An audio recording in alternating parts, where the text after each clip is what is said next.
गुरु जी, मेरे चरणों में आपका कोटि कोटि प्रणाम। भाई बताओ 70 में क्या जोड़ने की 17 हो जाए, वो तो हिल गया। तो चाइना में तो कीड़ा मकोड़ा खाते हैं वो सब। इसलिए तो वो चाइनीज है। हाँ। चिंग चोंग छीछन। झूठ बोलना पाप है। नदी किनारे सांप सांप है। काली माता आएंगी। धर्म बड़ा या कर्म बड़ा? ये गुड क्वेश्चन। आपने एक महिला सवाल पूछा, शादी हो गई? उसने कहा हाँ। कितने पति हैं तुम्हारे? कितने पति तुम्हारे? बिस्कुट ना खाएं लेकिन कुकीज खा सकते हैं। कई एक आदमी ने कहा कि पत्नी का विश्वास बार बार क्यों तोड़ते हो? तो उसने कहा ताली एक हाथ से नहीं बजती। महाराज जी बोले चुटकी तो बजती है। पति पत्नी का रिश्ता खुश चले इसके लिए क्या कॉन्सेप्ट चाहिए? एक तो आपने सिखाया था कि पत्नी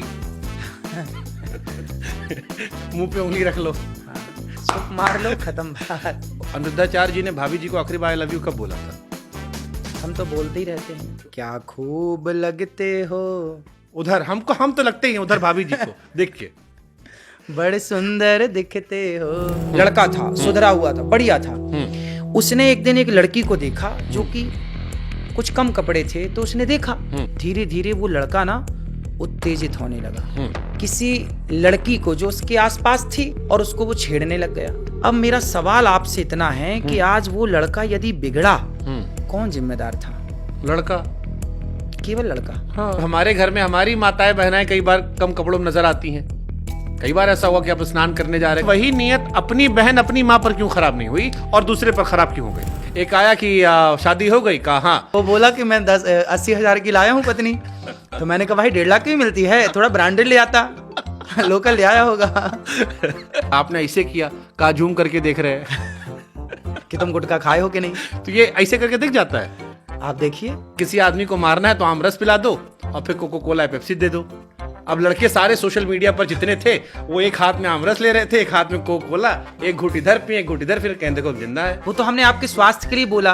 आपको मरना ही है तो मरो, हमें क्या दिक्कत है? कि गाय के गोबर से गेहूं के दाने निकाल कर खिलाओ हाँ। तो स्त्री गर्भवती हो जाती है।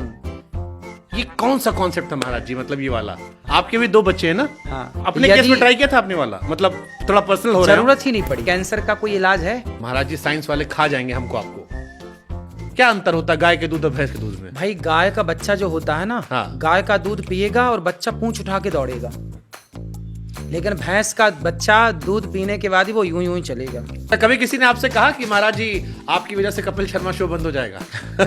कि आपके सवाल के आगे राधे राधे।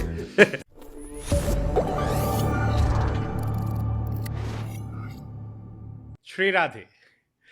इस जीवन में हर इंसान जो है वो कहीं ना कहीं किसी ना किसी बात से दुखी है, और दुख को दूर करने के 2 तरीके हैं। एक तरीका है कि आप अध्यात्म की संगत में जाइए, सारे दुख ऊपर वाला हर लेता है। दूसरा तरीका है कि आप थोड़ा सा मुस्कुराइए। विज्ञान और डॉक्टर भी कहते हैं कि दुख अपने आप कम हो जाता है। आज हमारे साथ जो मेहमान हैं वो इन दोनों के कॉम्बिनेशन है, या इन दोनों के मास्टर है।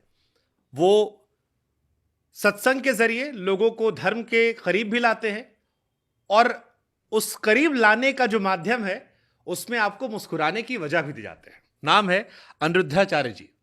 डॉक्टर साहब बहुत बहुत स्वागत है आपका। श्री राधे। धन्यवाद धन्यवाद।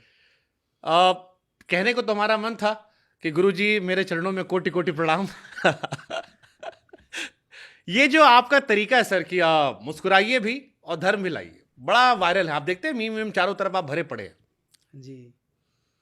मुस्कुरा के जिसे गम का जहर पीना आ गया, ये हकीकत है कि उसको जहां में जीना आ गया।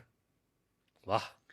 इसलिए जीवन में मुस्कुराते रहना चाहिए। भगवान श्री कृष्ण मंदिर में खड़े हैं, भगवान श्री राम मंदिर में खड़े हैं। आपने देखा होगा हमारे तमाम देवी देवता जिनके भी मंदिर आप जाते हैं, वहाँ भगवान चाहे विष्णु जी का मंदिर हो या राम जी का, मुस्कुराती मुद्रा में ही खड़े हैं। अभी रामलला आए, ध्यान से देखेंगे तो रामलला की भी एक होंठों में हल्की सी मुस्कान है। वो मुस्कान ये मैसेज देती है कि हमें हर परिस्थिति में मुस्कुराना चाहिए। जैसे ही आप मुस्कुराते हैं ना, एक अलग एनर्जी से आप भरे रहते हैं, आप कभी भी परेशान नहीं होते। कई बार हम ऐसी स्थितियों में उलझ जाते हैं कि कोई डिसीजन नहीं ले पाते कि अब इसका क्या आंसर होगा, क्या करें, कैसे जाएं, कहाँ जाएं। पर मुस्कुराने से ना वो ईश्वर साथ देते हैं। इसलिए भगवान श्री कृष्ण क्या कहते हैं, अर्जुन बोले कि नहीं मैं युद्ध नहीं लड़ूंगा, मैं जा रहा हूँ, ये सामने गुरु द्रोणाचार्य मेरे पितामह हैं, मेरे गुरु है, पितामह है, सब लोग खड़े हैं, मैं किसको मारूंगा? मैं जा रहा हूं जंगल, तपस्या करूंगा। भगवान ने कहा क्या कर रहा है? तू क्षत्रिय है और क्षत्रिय का धर्म है युद्ध करना। फिर अर्जुन को लगा जब प्रभु कह रहे हैं तो चलो कर लेते हैं। फिर एक घटना घटी महाभारत में कि पितामह ने प्रतिज्ञा कर ली कि